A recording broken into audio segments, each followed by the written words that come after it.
زمین پہ حرام قرار دے دیا ہے کہ زمین انبیاء کے اجساد مبارک کو نقصان نہیں دے. میں سب سے پہلے جنت کا دروازہ کھٹکھٹاؤں گا اور سب سے پہلے پوری کائنات میں سے اللہ کے رسول جنت میں جائے. سب سے بڑا بخیل وہ ہے جس کے سامنے محمد الرسول اللہ کا اسم مبارک آئے اور اس کی زبان خاموش رہے. جو جتنا زیادہ درود بھیجتا ہے وہ زندہ ہے تب بھی، قیامت کے دن آئے گا تب بھی. سب سے قریب میرے وہ ہے. وخلق منها زوجها وبث منهما رجالا كثيرا ونساء واتقوا الله الذي تساءلون به والأرحام إن الله كان عليكم رقيبا. يا أيها الذين آمنوا اتقوا الله وقولوا قولا سديدا يصلح لكم أعمالكم ويغفر لكم ذنوبكم ومن يطع الله ورسوله فقد فاز فوزا عظيما. أما بعد فأعوذ بالله من الشيطان الرجيم. إن الله وملائكته يصلون على النبي يا أيها الذين آمنوا صلوا عليه وسلموا تسليما. لائق صد تکریم سامعین مکرم، اللہ رب العزت جو ہم سب کے خالق و مالک ہیں، مالک الملک نے ہماری رشد و ہدایت کے لیے نوشتہ ہدایت قرآن مجید کو نازل کیا ہے، اور اس نوشتہ ہدایت کے ہر پہلو کو واضح کرنے کے لیے سرتاج رسول محمد الرسول اللہ صلی اللہ علیہ وسلم کو ہادی و مرشد بنا کے بھیجا ہے. قرآن مجید جو ہر مسلمان کے لیے دستور حیات ہے، جس کی روشنی میں زندگی گزارنے والا اللہ کا مقرب بنتا ہے، اللہ کے محبوب لوگوں کی صفوں میں شامل ہو جاتا ہے. قرآنی تعلیمات یہی وہ تعلیمات ہیں جو میری اور آپ کی کامیابی کی ضمانت ہے. قرآن مجید کی ان روشن تعلیمات میں سے ایک تعلیم یا ایھا الذین آمنوا صلوا علیہ وسلموا تسلیما. ایمان کا دعویٰ کرنے والوں، اگر تم اپنے آپ کو واقعتاً مومن کہتے ہو تو تم اللہ کے پیغمبر محمد الرسول اللہ صلی اللہ علیہ وسلم پر درود بھیجا کرو. اللہ رب العزت بھی اپنی رحمتوں کا نزول فرماتے ہیں اور فرشتے بھی ان کے لیے برکتوں کی دعائیں کرتے ہیں.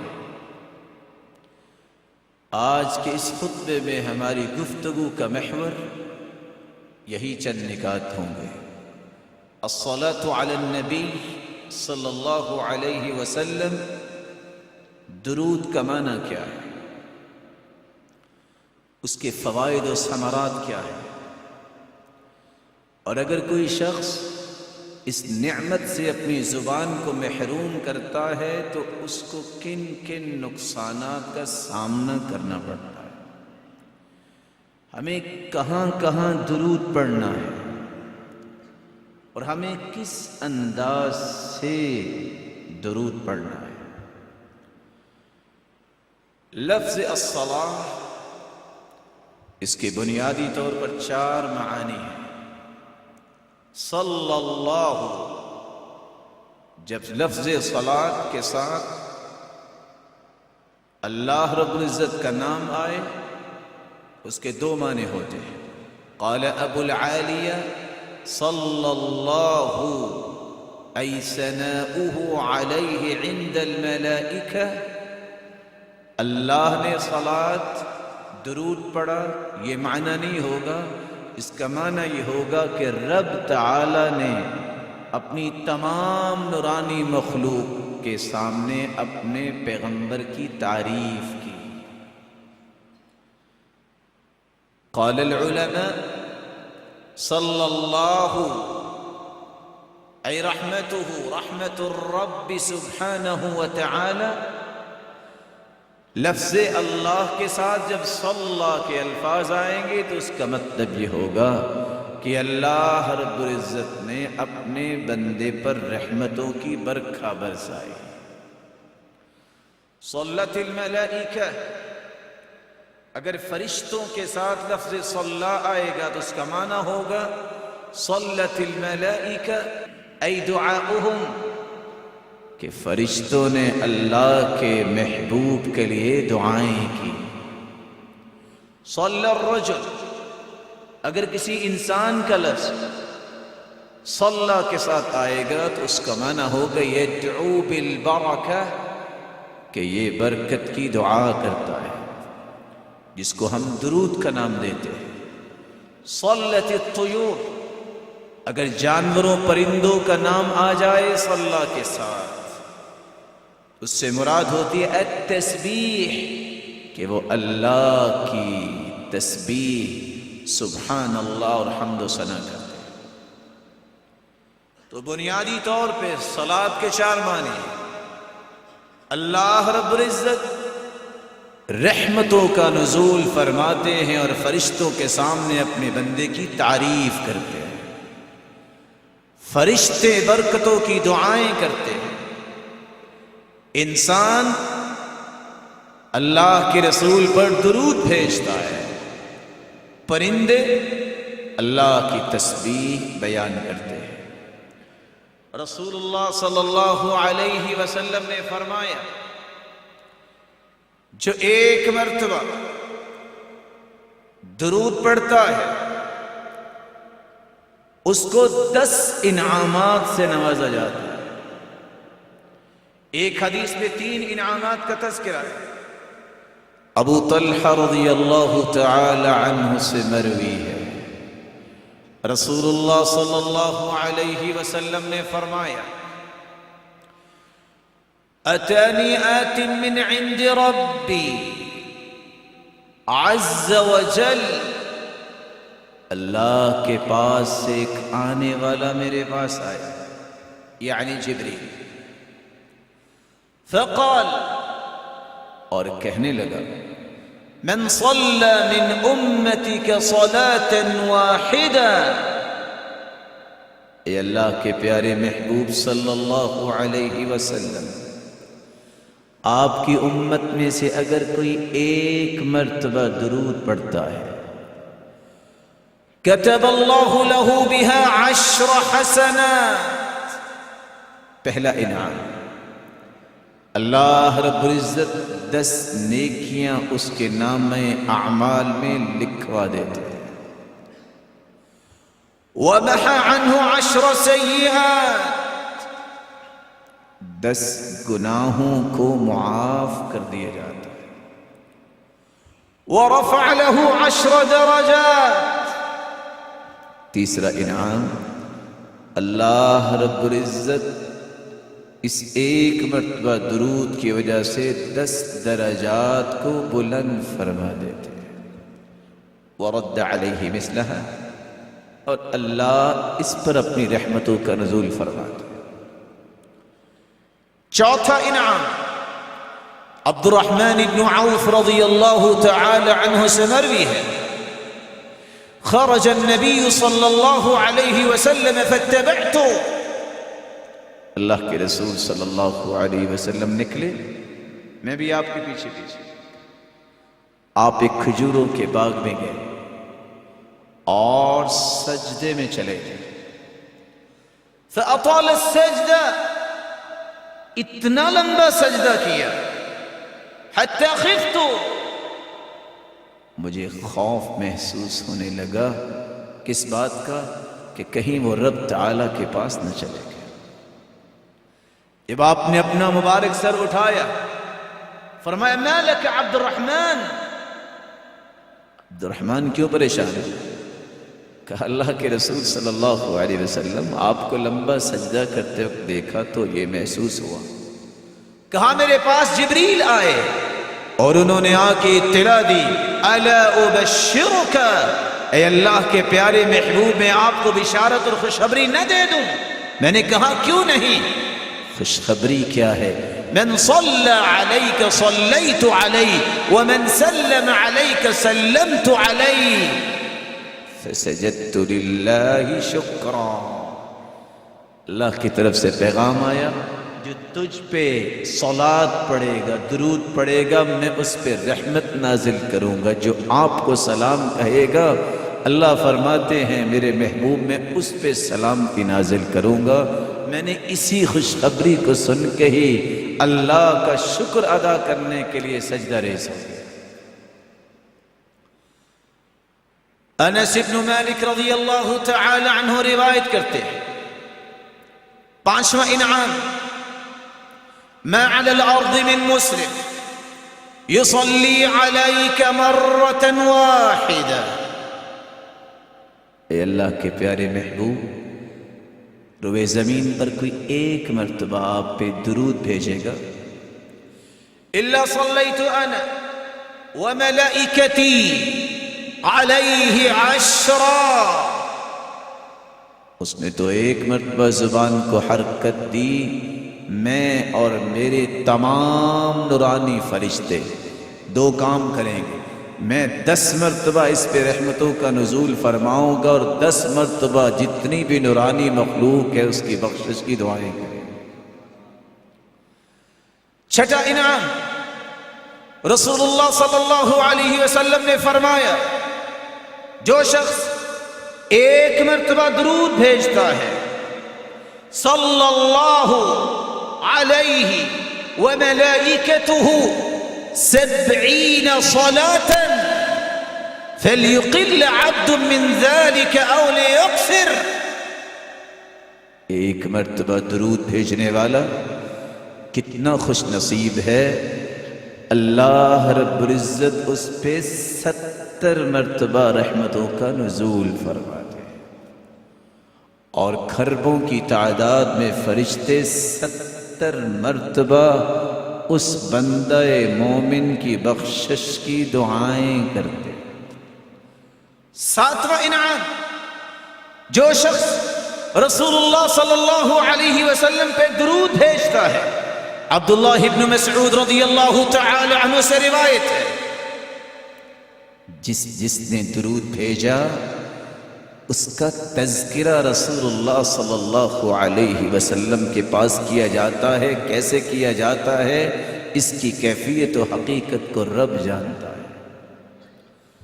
ان للہ ملائکۃ سیاحین فی الارض یبلغون من امت السلام. اللہ کے کچھ نورانی فرشتے ہیں جو سرزمین میں چلتے ہیں، اور جو بھی درود بھیجتا ہے وہ درود مجھے پہنچانے کی ذمہ داری اللہ نے ان کی لگائی ہے. اور دوسری روایت میں آتا ہے، فإن صلاة أمتي تعرض علی، میری امت میں سے جو بھی درود بھیجتا ہے وہ درود مجھ پہ پیش کیا جاتا ہے. فمن كان أكثرهم علي صلاة أقربهم مني منزلة، جو جتنا زیادہ درود بھیجتا ہے وہ زندہ ہے تب بھی، قیامت کے دن آئے گا تب بھی سب سے قریب میرے وہ ہے. اور رسول اللہ صلی اللہ علیہ وسلم نے تو فرمایا، تم درود بھیجو نہ بھیجو، ہر صبح ہوتی ہے 70,000 فرشتے آ کے اپنے پروں سے رسول اللہ صلی اللہ علیہ وسلم کے صحابی بیان کرتے ہیں آپ کی قبر کو ڈھانپ لیتے ہیں، شام تک یہ 70,000 فرشتے اللہ کے رسول کے لیے دعائیں کرتے ہیں برکت کی. وہ چلے جاتے ہیں، شام کو 70,000 اور آ جاتے ہیں، صبح تک یہی کچھ وہ کرتے ہیں. وَإِذَا انشَقَّتِ الْأَرْضُ خرج، اللہ کے رسول صلی اللہ علیہ وسلم کی قبر مبارک کو قیامت کو کھولا جائے گا. جب آپ نکلیں گے تو 70,000 فرشتوں کے پروٹوکول کے ساتھ تشریف لائیں گے. 8واں انعام، رسول اللہ صلی اللہ علیہ وسلم کے صحابی ابی بن کعب رضی اللہ عنہ سوال کرتے ہیں، یا رسول اللہ صلی اللہ علیہ وسلم، میں درود کتنا پڑھوں؟ اگر میں تہائی حصہ درود پڑھوں اور دعا بھی کروں تو؟ قال فإن زدت فهو خير لك، اگر زیادہ پڑھ لو تو اور اچھا ہے، یہ بھی اچھا ہے. قلت فالشطر، آدھا درود پڑھ لوں تو؟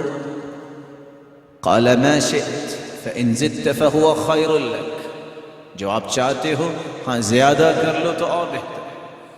قلت فالثلثين، اگر 2/3 درود پڑھ لوں تو آپ کیا فرمائیں گے؟ قال ما شئت فإن زدت فهو خير لك، میرے صحابی اور پڑھ لو تو اور اچھا ہے. کہا اگر میں درود ہی پڑھتا رہوں تو؟ فرمایا پھر 2 خوشخبریاں لے لو. اذن تکفى همك ويغفر لك ذنبك، جب تم درود ہی پڑھتے رہو گے زندگی کے سارے غم بھی دور ہو جائیں گے اور زندگی میں کیے گئے تمام گناہوں کو بھی اللہ معاف فرما دیں گے. رسول اللہ صلی اللہ علیہ وسلم پر درود پڑھنے والا ہر غم سے آزاد ہو جاتا ہے، ہر گناہ اس کا معاف کر دیا جاتا ہے. 9واں انعام، رسول اللہ صلی اللہ علیہ وسلم نے فرمایا، من صلی علی او سأل لی الوسیلہ ادرکته شفاعتی حقت علیہ شفاعتی یوم القیامہ، جو مجھ پہ ایک مرتبہ درود بھیجتا ہے اور وسیلہ طلب کرتا ہے میرے لیے، وَبْعَثُ مَقَامًا مَحْمُودًا الَّذِي وَعَدْتَهُ، یہ دعا ہم پڑھتے ہیں. قیامت کا دن ہوگا، میں محمد اس کی شفاعت کروں گا.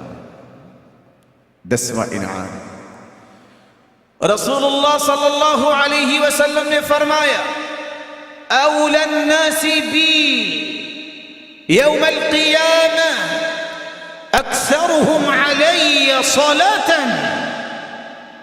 قیامت کے دن سب سے قریب میرے وہ ہوگا جو دنیا میں سب سے زیادہ درود پڑھتا رہا ہے.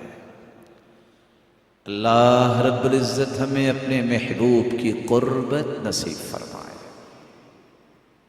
تیسرا نکتہ، درود کا معنی اور اس کے ثمرات کے بعد اگر اپنی زبان کو اس نعمت سے محروم رکھا جائے تو نقصان کیا ہوگا؟ پہلا نقصان، البخیل من ذکرت عنده فلم يصل علی، ایک بخل ہے جو مال کا بخیل ہوتا ہے. فرمایا بخیل بڑا وہ ہے جس کے سامنے میرا نام لیا جائے پھر وہ درود نہیں پڑھتا. اور دوسری روایت میں آتا ہے، ابخل الناس من ذکرت عنده فلم يصل علی، بخل تو دنیا میں بہت ہے. وَأَيُّ دَاءٍ أَدْوَى مِنَ الْبُخْلِ، بخل بخل سے بڑھ کر دنیا میں کوئی بیماری نہیں آئی، کوئی مصیبت نہیں آئی، لیکن سب سے بڑا بخیل وہ ہے جس کے سامنے محمد الرسول اللہ صلی اللہ علیہ وسلم کا اسم مبارک آئے اور اس کی زبان خاموش رہے، وہ درود نہ پڑھے۔ دوسرا نقصان، رسول اللہ صلی اللہ علیہ وسلم نے فرمایا ما جلس قوم مجلسا لا يذكر الله فيه ولم يصلوا على نبيهم إلا كان مجلسهم عليهم ترة يوم القيامة۔ زندگی گزارتے وقت جب بھی وہ کسی مجلس میں بیٹھے، انسان کسی بھی مجلس میں بیٹھنے والا اگر اس مجلس میں اللہ کا ذکر اور رسول اللہ صلی اللہ علیہ وسلم پر درود نہیں بھیجتا، یہ مجلس قیامت کے دن ان کے لیے حسرت و وبال بن جائے گی۔ تیسرا نقصان، رسول اللہ صلی اللہ علیہ وسلم نے فرمایا، صحابی روایت کرتے ہیں کل دعاء محجوب حتى يصلى على محمد صلی اللہ علیہ وسلم۔ کائنات کے اندر کوئی شخص بھی دعا کرتا ہے، وہ دعا اللہ رب العزت قبول ہی نہیں کرتے جب تک اس دعا میں درود نہ پڑھا جائے۔ اور دوسری روایت کے الفاظ، ان الدعاء موقوف بین السماء والارض حتى تصلی علی نبیک۔ جب تم دعا کرتے ہو تو جب تک تم درود نہیں پڑھتے وہ دعا زمین و آسمان کے درمیان رکی رہتی ہے۔ درود پڑھو گے تو یہ اللہ کے پاس جائے گی، شرف قبولیت سے نوازی جائے گی، ورنہ یہ دعا اللہ کے ہاں قبول نہیں۔ چوتھا نقصان،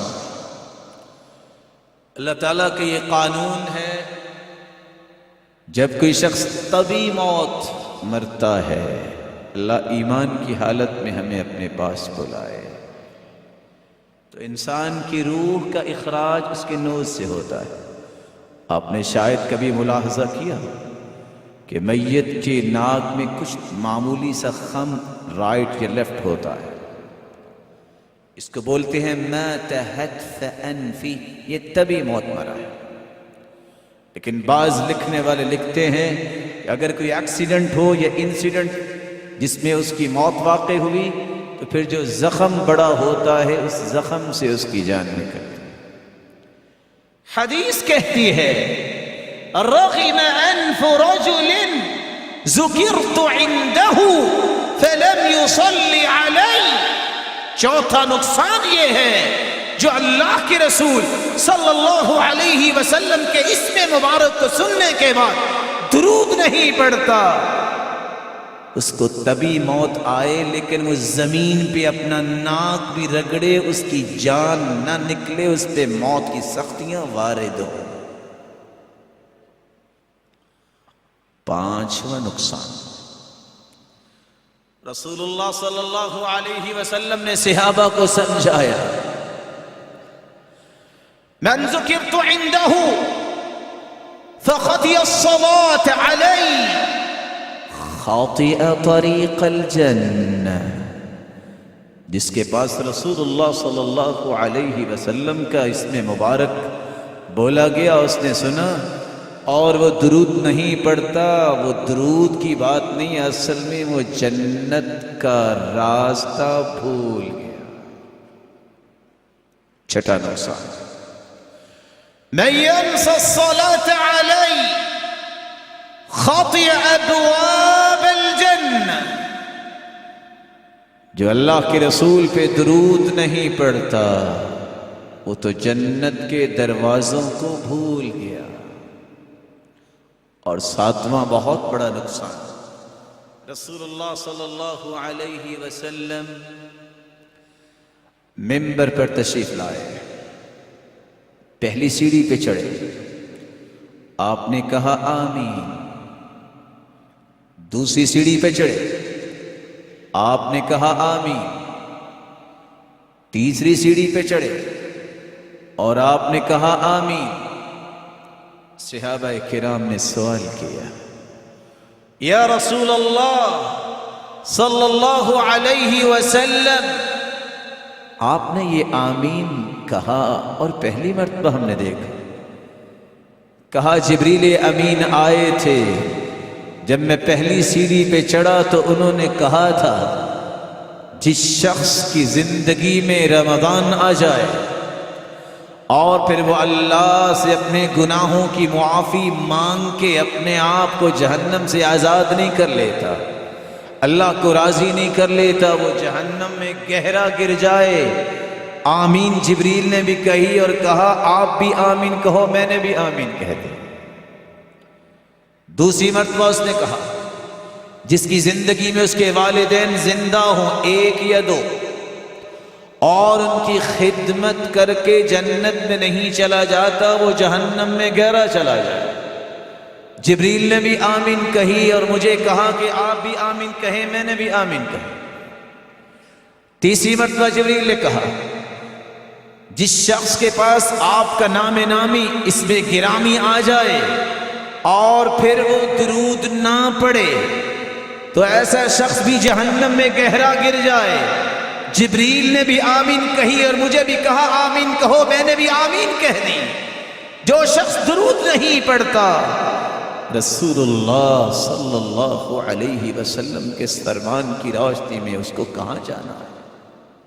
آج امت اللہ کے رسول کی سچی محبت سے آہستہ آہستہ محروم ہوتی جائے۔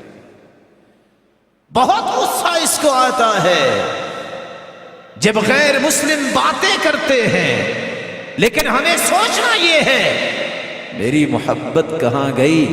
میں دن رات میں 24 گھنٹوں میں اللہ کے اس پیارے پیغمبر کے لیے تحفہ پیش کون سا کرتا؟ میری زبان پہ تذکرہ کس کا ہے؟ رسول اللہ صلی اللہ علیہ وسلم نے اس لیے امت کو اس بات کا درس دیا۔ 10 جگہوں پہ آپ کو درود پڑھنا چاہیے۔ سب سے پہلی جگہ، ہر روز صبح و شام 10 مرتبہ درود پڑھا کرو۔ رسول اللہ صلی اللہ علیہ وسلم نے فرمایا من صلى علي حين يصبح 10 وحين يمسي 10 أدركته شفاعتي يوم القيامة، جو صبح کے وقت 10 مرتبہ درود پڑھتا ہے، شام کے وقت 10 مرتبہ درود پڑھتا ہے، ادرکتہ شفاعتی یوم القیامہ، خوش ہو جائے قیامت کے دن میں محمد اس کی سفارش کروں گا۔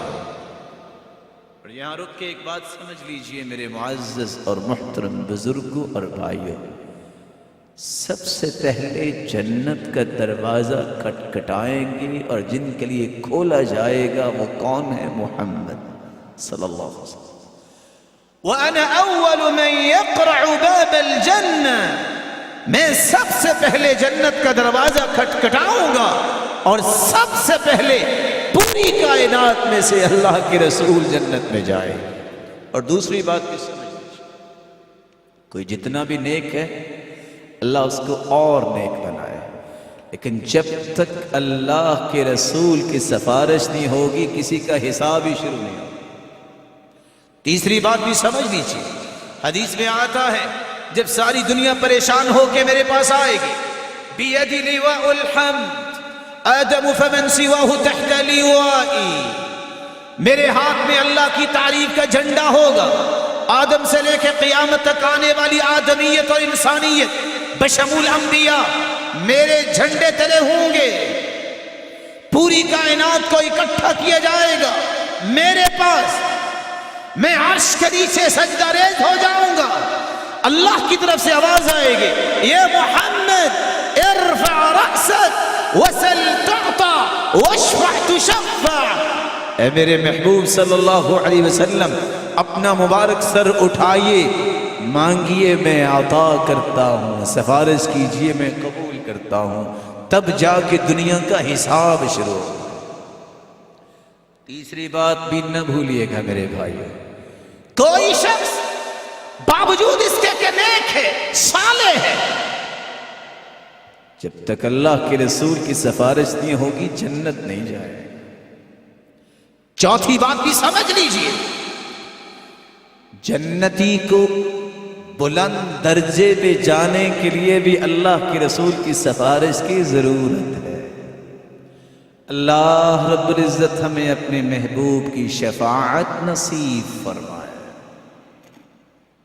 لیکن یاد رکھنا, بات کے تکملے کے طور پہ یہ شفاعت ملے گی کس کو؟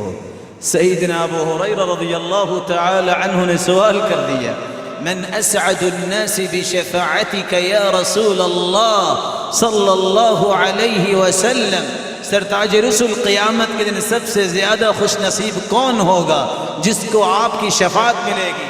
کہا ابو ہریرہ مجھے پہلے پتا تھا یہ سوال تم ہی کر سکتے ہو, تیرے اندر شوق اور ذوق اور تڑپ ہے جنت کی. سنو, اسعد الناس بشفاعتی من قال لا الہ الا اللہ خالصا من قلبی, جو اخلاص کے ساتھ توحید کو خالص کرنے والا ہے, میری شفاعت تو اس کو ملے گی.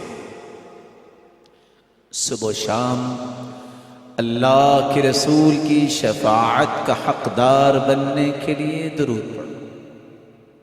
دوسری جگہ اذان سننے کے بعد رسول اللہ صلی اللہ علیہ وسلم نے فرمایا,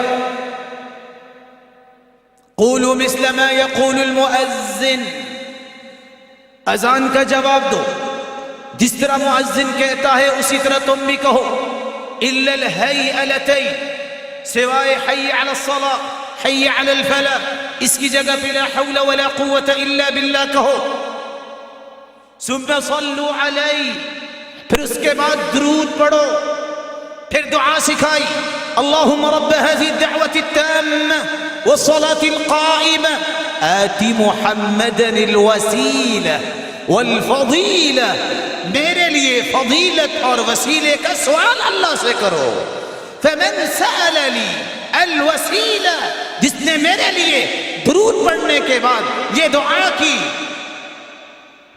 فإنها منزلة في الجنة لا تنبغي إلا لعبد من عباد الله وأرجو أن أكون أنا هو. یہ مقام محمود اللہ کے ایک بندے کو دیا جائے گا انبیاء میں سے, اور مجھے امید ہے کہ اللہ مجھے دیں گے. اور جو شخص درود پڑھتا ہے اذان کہنے کے بعد دعا پڑھتا ہے, حلت لہ الشفاعہ, قیامت کے دن میں اس کی سفارش اور شفاعت ضرور کروں. یہاں ایک بات کا اضافہ کر لیجئے میرے معزز اور مکرم بھائیوں, من لم یجب الاذان لم يدخل الجنہ, جو اذان کا جواب نہیں دیتا وہ جنت نہیں جائے گا. صحیح بخاری کی شرح فتح الباری میں ابن حجر یہ روایت لائے. اس حدیث کا معنی کیا ہے؟ اس کے دو مفہوم ہو مسلمان مومن اذان سنے اور پھر نماز نہیں پڑھتا, بے نمازی فوت ہو جاتا ہے, توبہ بھی نہیں کرتا, جنت کیسے جائے؟ دوسرا اس کا معنی, اذان کا جواب دینے کے بعد جو درود نہیں پڑھتا اس کو اللہ کے رسول کی سفارش نہیں ملے گی, سفارش اور شفاعت کے بغیر کوئی جنتی جنت نہیں جائے. تیسری جگہ جہاں آپ کو درود پڑھنا ہے, مسجد میں داخل ہونے سے پہلے رسول اللہ صلی اللہ علیہ وسلم کی 6 روایتوں کو اگر جمع کیا جائے تو ہمیں کیا کہنا چاہیے؟ اعوذ باللہ العظیم وبوجہہ الکریم وسلطانہ القدیم من الشیطان الرجیم, بسم اللہ والصلاة والسلام علی رسول اللہ. اللہم اغفر لی ذنبی وافتح لی ابواب رحمتک. اور دوسری روایت کے الفاظ یہ بھی ہیں اللہم اعصمنی من الشیطان الرجیم، اللہ مجھے شیطان مردود کے وسوسوں سے بھی بچاؤ. تو تیسری جگہ جہاں ایک مسلمان کو درود پڑھنا چاہیے مسجد میں داخل ہوتے وقت اور مسجد سے خارج ہوتے وقت. چوتھی جگہ جہاں ایک مسلمان کو درود پڑھنا ہے جب آپ تشہد میں بیٹھتے ہیں التحیات للہ والصلوات والطیبات، اس دعا کو پڑھنے کے بعد اشہد ان لا الہ الا اللہ، پھر فرمایا ثم یصلی علی، پھر درود پڑھے. اور جو درود پڑھتا ہے حدیث کے الفاظ یہ اللہ کے رسول صلی اللہ علیہ وسلم نے دیکھا ایک شخص نماز پڑھ رہا تھا تشہد میں بیٹھا اور اس نے درود نہیں پڑھا، دعا کی. فرمایا عجل ھذا، اس نے تو جلد بازی کی ہے. ایک دوسرے کو دیکھا وہ درود پڑھ رہا تھا، آپ نے فرمایا ادع تجب، تم نے اللہ کی تعریف بھی کی اور ساتھ اس کے محبوب پہ درود بھی بھیجا. مانگو جو مانگتے ہو، اب تیری دعاؤں کو اللہ قبول فرمائیں گے.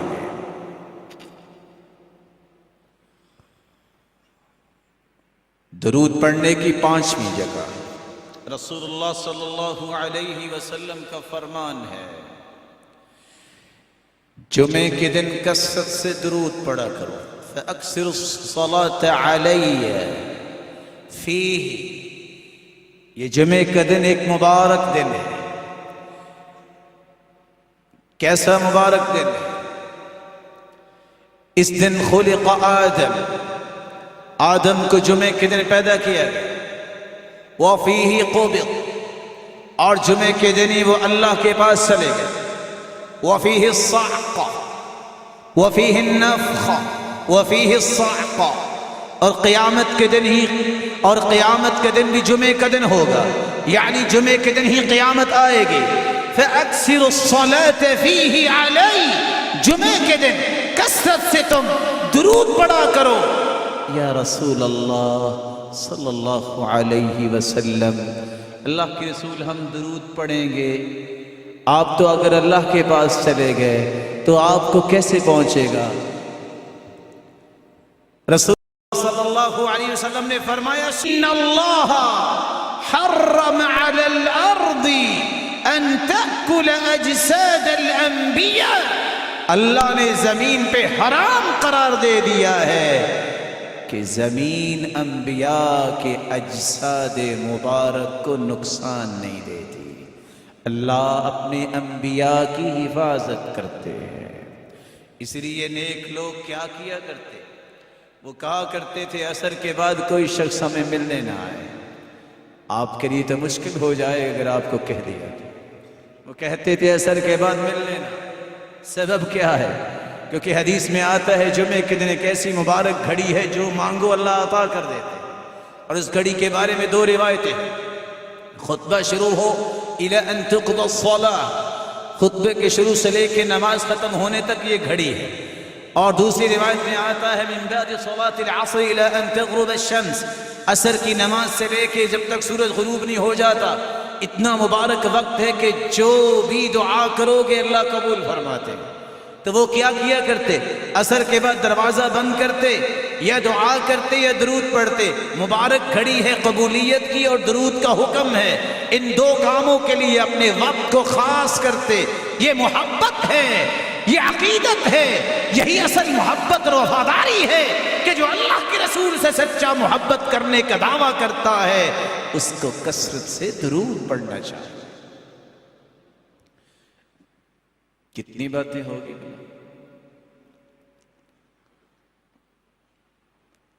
جاگ رہے ہیں سارے انشاءاللہ؟ کتنی باتیں ہوگی؟ میں نے تو 5 بیان کی ہیں، 6 کیسے ہوگی؟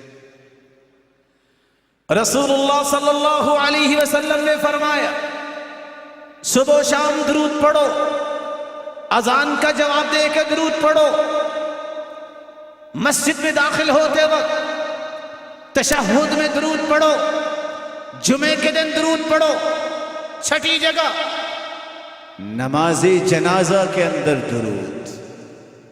صحابی کہتے ہیں السنہ فی صلاة الجنازہ أن يكبر ثم يقرأ بفاتحة الكتاب بعد التكبيرة الأولى ثم يصلي على النبي صلی اللہ علیہ وسلم. جنازے کا طریقہ یہ ہے، اللہ اکبر کہیے، پھر سورۃ الفاتحہ پڑھیے، اس کے بعد دوسری تکبیر کے بعد اللہ کے رسول پہ درود بھیجیے. ساتویں جگہ جہاں انسان کو درود پڑھنا چاہیے، ابو حلیمہ بیان کرتے ہیں کان معاذ رضی اللہ تعالی عنہ یصلی علی النبی صلی اللہ علیہ وسلم فی القنوت. آپ قنوت کرتے ہیں، قنوت نازلہ، قنوت وتر، قنوت میں معاذ رضی اللہ تعالی عنہ درود پڑھا کرتے تھے تاکہ دعا جو ہو رہی ہے وہ دعا اللہ کے ہاں شرف قبولیت سے نوازی جائے. آٹھویں جگہ جب بھی اللہ کے رسول صلی اللہ علیہ وسلم کا اسم مبارک آئے آپ کی زبان پہ درود جاری ہو جانا چاہیے. رسول اللہ صلی اللہ علیہ وسلم کا فرمان آپ نے سنا، البخیل من ذکرت عنده فلم يصلي علی. سب سے بڑا بخیل وہ ہے جس کے سامنے میرا نام لیا جائے اور پھر وہ درود نہیں پڑھتا. نویں جگہ جب بھی دعا کرو درود ضرور پڑھا کرو. ان الدعاء موقوف بین السماء والارض حتى تصلی علی نبیک. جب تک درود نہیں پڑھتے دعا زمین و آسمان کے درمیان موقوف رہتی ہے، رکی رہتی ہے، اللہ کے ہاں پہنچتی نہیں، قبول کیا ہو رہی ہے. 10ویں جگہ جب بھی بیٹھو تمہاری مجلس کی سعادت اور خوش نصیبی یہ ہے کہ اللہ کی تعریف کیے بغیر اور رسول اللہ صلی اللہ علیہ وسلم پر درود بھیجے بغیر اس مجلس کو برخاست نہ کرو. ما جلس قوم مجلسا لم يذكروا الله فيه ولم يصلوا على نبيهم إلا كان مجلسهم عليهم يوم القيامة ترة عليهم يوم القيامة. جس مجلس میں لوگ بیٹھتے ہیں اگر اللہ کی تعریف نہیں کرتے، اللہ کے رسول پہ درود نہیں بھیجتے، مجلس قیامت کے دن ان کے لیے حسرت بن جائے گی. میری اللہ رب العزت سے دعا ہے، اللہ رب العزت ہمیں اپنے محبوب کی سچی محبت نصیب فرمائے. اور سچا محب وہ ہوتا ہے جو آپ کے اسم مبارک کو سننے کے بعد درود پڑھتا ہے. اور کثرت سے درود پڑھنا اپنا ایک امتیازی وصف بنا لیتا ہے اور آپ کی ہر بات کو اپنی زندگی میں اتارنے والا بن جاتا ہے. وآخر دعوانا ان الحمد للہ رب العالمین.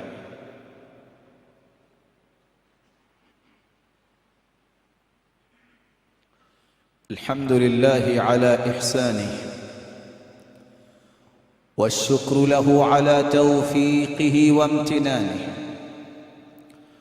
وأشهد أن لا إله إلا الله وحده لا شريك له تعظيما لشانه وأن محمدا عبده ورسوله الداعي إلى رضوانه. أما بعد فأعوذ بالله من الشيطان فإنه عدو للإنسان. لائق ست تکریم سعادت مند ہے وہ شخص جو ایک مرتبہ درود پڑھے، 10 نیکیوں کا مستحق، 10 گناہوں کی ضمانت، 10 درجات کی بلندی. ایک مرتبہ درود پڑھنے والا اللہ اور اس کے فرشتے 70 مرتبہ اس پہ دعا رحمت کا نزول فرماتے ہیں اور فرشتے بخشش کی دعا کرتے ہیں. اور ایسا یہ خوش نصیب جس کو قیامت کے دن اللہ کے رسول کی سفارش و شفاعت نصیب ہوگی. اور سب سے قریب وہ ہوگا جو جتنا زیادہ درود پڑھتا ہے. سوال یہ ہے درود کیسے پڑھے؟ اور یہ ہماری گفتگو کا آخری نقطہ ہے.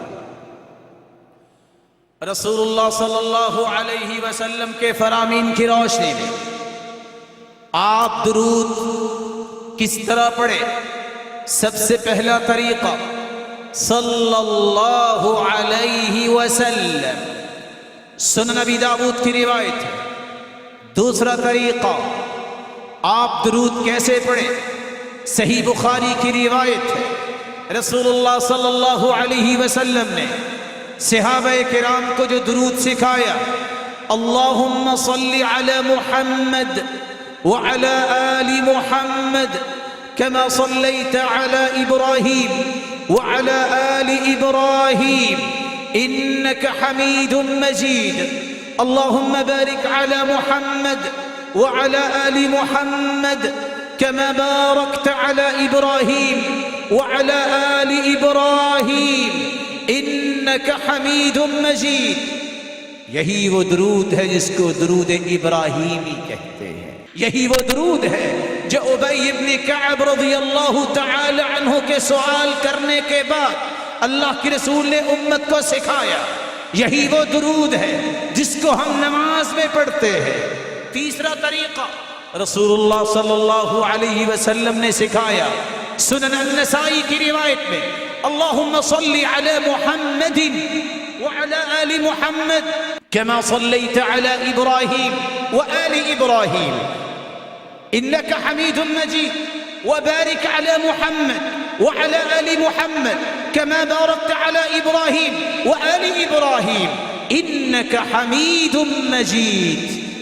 چوتھا طریقہ رسول اللہ صلی اللہ علیہ وسلم نے سکھایا، اللهم صل على محمد عبدك ورسولك محمد صلى الله عليه وسلم كما صليت على إبراهيم وآل إبراهيم وبارك على محمد عبدك ورسولك محمد صلى الله عليه وسلم كما باركت على إبراهيم وآل إبراهيم إنك حميد مجيد. پانچواں طریقہ جو رسول اللہ صلی اللہ علیہ وسلم نے سکھایا، اللہم صلی علی محمد النبی الأمی كما صليت على إبراهيم وآل إبراهيم وبارك على محمد النبي الأمي كما باركت على إبراهيم وعلى آل إبراهيم في العالمين إنك حميد مجيد. چھٹا طریقہ جو رسول اللہ صلی اللہ علیہ وسلم نے فرمایا، اللہم صلی علی محمد وعلى آل محمد وبارك على محمد وعلى آل محمد كما صليت وباركت على إبراهيم وآل إبراهيم إنك حميد مجيد. ساتواں طریقہ جو رسول اللہ صلی اللہ علیہ وسلم نے سکھایا، اللہم صلی علی محمد وعلى آل محمد وعلى أزواجه وذريته كما صليت على إبراهيم وعلى آل إبراهيم وبارك على محمد وعلى أزواجه وذريته كما باركت على إبراهيم وعلى آل إبراهيم إنك حميد مجيد. آٹھواں طریقہ جو رسول اللہ صلی اللہ علیہ وسلم سے ثابت ہے کہ آپ درود اس طرح بھی پڑھ سکتے ہیں، اللہم صلی علی محمد وعلى أهل بيته وعلى أزواجه وذريته كما صليت على إبراهيم وعلى آل إبراهيم وبارك على محمد وعلى أهل بيته وأزواجه وذريته كما باركت على إبراهيم وعلى آل إبراهيم إنك حميد مجيد. اللہ رب العزت سے دعا ہے ان درود کے صیغوں کو اور رسول اللہ صلی اللہ علیہ وسلم کے سکھائے ہوئے الفاظ کو یاد کرنے اور ان کو اپنی زبان پہ جاری کرنے کی توفیق عطا فرمائے. احباب گرامی، آج کی اس گفتگو کے بعد 3 گزارشیں اس بات کو مکمل کرنے کے لیے. سب سے پہلی گزارش، بینگا مسلم، ہر مسلمان کی ذمہ داری ہے اگر وہ اپنی روحانیت کو ہر وقت مینٹین رکھنا چاہتا ہے، ہر وہ مسلمان جو سچا متمنی ہے اور حقیقی خواہش رکھتا ہے میں اللہ کے قریب رہوں، ایک پہلا اصول اس کے لیے یہ ہے، نماز کی پابندی، قرآن کی تلاوت، اللہ کا ذکر، اور خصوصاً چوتھی بات جو آج ہم نے بیان کی، اللہ کے رسول پہ درود بھیجنا تک۔ یہ چار چیزیں ہر روز اپنا معمول انسان نہیں بناتا، کبھی بھی دین اور روحانیت کی خوبصورت شکل اس کی زندگی میں نہیں آ سکتی۔ تقرب الہی عبادت کے بغیر نہیں، تقرب الہی قرآن سے وابستگی کے بغیر نہیں، تقرب الہی اللہ کے ذکر کے بغیر نہیں، تقرب الہی دنیا میں اور آخرت میں اللہ کے رسول پر درود بھیجنے کے بغیر ممکن ہے۔ دوسری گزارش، رسول اللہ صلی اللہ علیہ وسلم نے امت کو دو باتیں سمجھائیں۔ پہلی بات، من عمل عملا لیس علیہ امرنا فہو رد۔ صحیح مسلم کی روایت ہے، کائنات کا کوئی بھی شخص، کوئی اسکالر، کوئی فلاسفر، کوئی پی ایچ ڈی ڈاکٹر، دنیا جہان کی ڈگری اس کے پاس ہو، کوئی بھی عمل کرے، جتنی چاہے نیت کو خالص کر لے، جب تک رسول اللہ صلی اللہ علیہ وسلم کے بتائے ہوئے طریقے اور سلیقے کے مطابق عبادت نہیں، وہ عبادت اللہ کے ہاں قابل قبول نہیں۔ اور صحیح بخاری اور مسلم کی روایت، من احدث فی امرنا ھذا ما لیس منہ فہو رد۔ جو شخص دین مکمل ہو چکا، قرآن مکمل ہو چکا، اللہ کے رسول صلی اللہ علیہ وسلم پہ آیت نازل ہو چکی، اليوم اکملت لکم دینکم واتممت علیکم نعمتی ورضیت لکم الاسلام دینا۔ سرتاج رسول اللہ کے پاس چلے گئے، سیدنا ابو بکر رضی اللہ تعالی عنہ کا دور آیا، ختم ہوا، سیدنا عمر آئے۔ تعجب کی بات یہ ہے، یہودی آ گئے، آ کے کہتے ہیں آیت فی کتابکم لو نزلت علینا معشر اليہود لاتخذنا ذلك اليوم عیدا۔ بات کون کر رہا ہے؟ یہودی۔ میں مسلمانوں کی بات نہیں کر رہا، یہودی آئے اور کہتے ہیں عمر رضی اللہ تعالی عنہ سے، آپ کے پاس جو اللہ کی کتاب ہے جو سرتاج رسول پہ نازل ہوئی، اس میں ایک آیت ایسی ہے، اتنی عظیم آیت ہے، اتنی بڑی آیت ہے، اگر ہم یہودیوں پہ نازل ہو جاتی تو ہم جس دن یہ نازل ہوئی تھی اس دن کو عید کا دن بناتے۔ پوچھا کون سی؟ یہودیوں نے جواب دیا، الیوم اکملت لکم دینکم واتممت علیکم نعمتی۔ اللہ نے آیت اتار کے احسان کیا ہے کہ دین مکمل ہو گیا ہے۔ دین کی تکمیل کی آیت اتنی عظیم آیت ہے، یہودی کہتے اگر ہم پہ نازل ہوتی اب عید مناتے۔ تو سیدنا عمر کہتے ہیں جس دن یہ نازل ہوئی میں جانتا ہوں، میدان عرفات میں عصر کے بعد اللہ کی رسول اونٹنی پہ سوار تھے، صحابی نے اونٹنی کی مہار پکڑی ہوئی تھی اور یہ آیت نازل ہوئی۔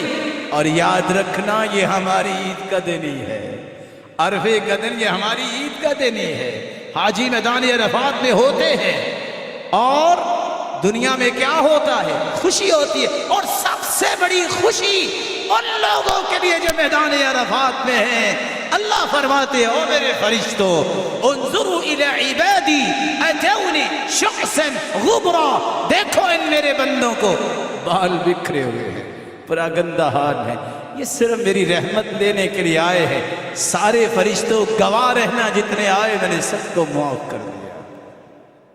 یہودیوں کو بھی یقین تھا دین مکمل ہو چکا، اس لیے بینگ اے مسلم ہمیشہ اس بات کو، کوئی بھی عمل اگر حدیث کی روشنی میں نہیں ہے، اللہ کے رسول نے سکھایا نہیں ہے، دین مکمل ہو چکا ہے، وہ کوئی بھی کرے، جتنی بھی خالص نیت سے کرے، اللہ کے ہاں قابل قبول ہے۔ اس لیے علماء کہتے ہیں السنت سفینۃ نوح، حدیث پہ عمل کرنا یہ تو نوح علیہ السلام کی کشتی ہے۔ من رکبها نجا ومن تخلف عنها هلك، جو کشتی میں بیٹھا تھا نوح علیہ السلام کی، بچا وہی تھا، باقی سب ڈوب گئے تھے۔ جو حدیث کے مطابق عمل کرے گا وہی کامیاب ہوگا، باقی سب ڈوب جائیں گے۔ اور اس لیے حسن بصری رحمت اللہ علیہ کہا کرتے تھے لا يقبل القول الا بالعمل، کوئی دعویٰ عمل کے بغیر ثابت نہیں ہوتا، قابل قبول نہیں۔ ولا يقبل القول والعمل الا بالنیہ، کوئی قول کوئی عمل صحیح نیت نہ ہو اللہ کے ہاں قابل قبول نہیں۔ ولا يقبل القول والعمل والنیہ الا باتباع السنہ، اور کوئی بھی قول و عمل اور نیت جب تک سنت کے مطابق نہیں اس وقت تک اللہ کے ہاں قابل قبول نہیں۔ تیسری اور آخری گزارش، دیانتداری سے جواب دیجئے، اس جیسی ہستی آج تک پیدا ہوئی؟ بولے نہیں۔ قیامت تک پیدا ہو سکے گی؟ وہ ہستی ذات کے اعتبار سے بھی بے مثال، وہ اپنی ہر بات کے اعتبار سے بھی بے مثال، وہ ہستی اپنی ذات کے اعتبار سے بھی بے مثال، اس کا طریقہ اور اس کا سکھایا ہوا سلیقہ بھی کائنات میں بے مثال۔ اس لیے وہ الفاظ جو رسول اللہ صلی اللہ علیہ وسلم نے سکھائے، نہ ان جیسے الفاظ پوری دنیا جمع ہو کے بنا سکتی ہے، نہ اس کا مقابلہ کر سکتی۔ اس لیے اس درود کو رواج دیجئے جس کا تذکرہ حدیث میں آیا، جس کا تذکرہ صحابہ نے کیا، جو اللہ کے رسول نے سکھایا۔ کہیں اپنی قابلیت، کہیں اپنی رائے، کہیں اپنے تجربے، اس کو دین کا لبادہ اڑا کے دین میں شامل نہ کر دینا۔ من احدث فی امرنا ھذا ما لیس منہ فہو رد۔ شریعت مکمل ہو گئی۔ حجۃ الوداع کے موقع پہ آخری حج میں اللہ کے رسول صلی اللہ علیہ وسلم کے ساتھ 1,44,000 صحابہ موجود تھے۔ آپ نے گواہ بنایا اللہم اشہد فإنی قد بلغت، اللہ میرے مالک تو بھی گواہ رہنا، جتنا دین تو نے مجھے سکھایا میں نے دنیا کو سکھا دیا۔ اگر تو سکھائے ہوئے دین میں کوئی لفظ آ جائیں ضرور پڑھیں، اگر سکھائے ہوئے دین کا حصہ نہیں وہ دین نہیں۔ اللہ رب العزت مجھے اور آپ کو سچی محبت سے نوازے۔ الہ العالمین ہمیں کثرت سے درود پڑھنے کی توفیق عطا فرما، اور قیامت کے دن اپنے محبوب کی رفاقت نصیب فرما۔ الہ العالمین اپنے دیدار کا مستحق بنا۔ وآخر دعوانا الحمد للہ رب العالمین۔